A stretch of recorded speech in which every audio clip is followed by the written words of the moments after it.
You said something that I want to come back to about the misaligned, humanity is misaligned, but there's a purpose behind it, which I thought was very interesting. And I think people look at society and they see that it's gone off the rails and they might not necessarily know how or why or whatever. And that's kind of layer one.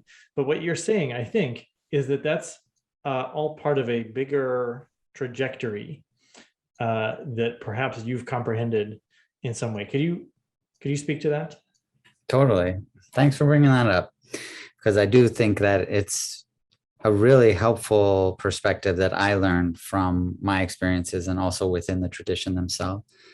My whole story really started from me being a heroin addict and one night being so drunk and high that I blacked out behind the wheel of my car and I drove off into a river and I nearly died. I woke up, thankfully, as my car was sinking underwater because water was pouring in onto my lap. That was enough to wake me up. And thankfully, my window was down and I was able to jump out the window and swim to the shore. And I made like a declaration that night right there, staring at my car, like, I have to change. I've got to do something, and not just like some little thing. I've got to do something big. And then a week later, my friend was in Iquitos, Peru, which I had no idea she was going to do. She was traveling from Japan back to the US. She just decided to go to Peru on the way and just decided to go to the Amazon and just happened to meet these two guys that knew a shaman named Don Juan. And she thought of me and decided to write to me. She had no idea. We hadn't been in touch in months. So I get a random email from someone I haven't heard in months who's in the Amazon rainforest, who says she's going to drink ayahuasca with a shaman named Don Juan, and thought maybe I want to do it. Now, I was like, there's no way that this is a coincidence. I literally like told the universe, that I'm going to do something to save my life. And then a week later, I get an email like this. So it was a sign. It was a very important omen for me. And when I got on the plane, I knew that I would be healed. I knew that I knew that my life was about to be transformed. I didn't really know how. And I was still small-minded, thinking I was be healed of my addiction.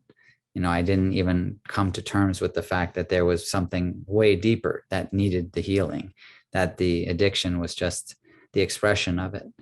And the point I'm trying to get to is that I needed to hit rock bottom in order to find my destiny, to find my path, to level up, to move to another phase, a higher state of being.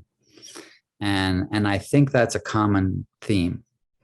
People, it takes hitting a level of sickness, it takes a level of imbalance to then rise to a level that wouldn't have been conceived if it weren't for the trouble, if it weren't for the challenge. And I just kind of feel like that is what happens. Evolutionarily, it just makes no sense to me that anything would evolve if everything was okay. You'd be like, everything's pretty good, but fuck it, let's just evolve. It just doesn't make sense. What makes sense to me is things are not good. Things are so bad that we might not survive. Fuck, I need wings. That makes sense to me. And that makes sense why evolutionary leaps occur, that it's not some gradual process. There is a serious threat to survival that forces evolution to take place. And that to me is like part of the plan, I guess. At least that's one way of looking at it. But I will stand by my feeling that evolution is prompted by crisis. And if there were no crisis, there would be no evolution. And so if the human race is to evolve, or a species as Homo sapiens is to evolve, then And it will take a crisis to motivate that evolution. Now, that's not so much answering the entirety of the question, though, because that's still locked in on humankind. I was saying something about the earth. And so, first, I have tremendous faith in the earth. I think of the earth as a singular being, an organism that we're all part of, the same way that you have trillions of cells in your body that all are doing their own thing, but collectively come together to be you. And I do too. The earth is made of much more than trillions. I don't know what that number is, but it's a lot of individuals that all come together to be the earth. And there is a singular consciousness. And then, of course, the earth is then just one tiny piece of a much larger organism, and blah, blah, blah, all the way to God. And I have a lot of faith in the wisdom of the earth. And I think it's naive for any human to think that we have anything close to an understanding as accurate as the earth as to what's going on with the earth. The same way that I would probably not think that my eyelash could tell me what's going on in my life. I'd be like, dude, you're just an eyelash, man, and I'm not going to try to take any guesses with any seriousness about what's going on with the earth, but I am going to be creative in my faith of her wisdom. And the way that I get creative is that I'm fascinated. In fact, I was just, when I picked up my daughter from school, she was collecting the oak seeds that are helicopters. They form helicopters, and ayahuasca does the same thing. Ayahuasca produces these really beautiful, delicate flowers, and afterward they produce a seed pod that looks just like oak, in that it has that helicopter wing. So they produce aeronautical vehicles to transport their seeds to other lands, to other places.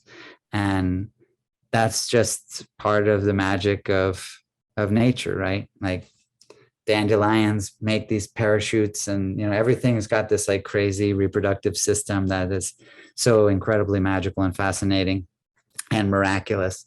But what is the reproductive system of the earth look like?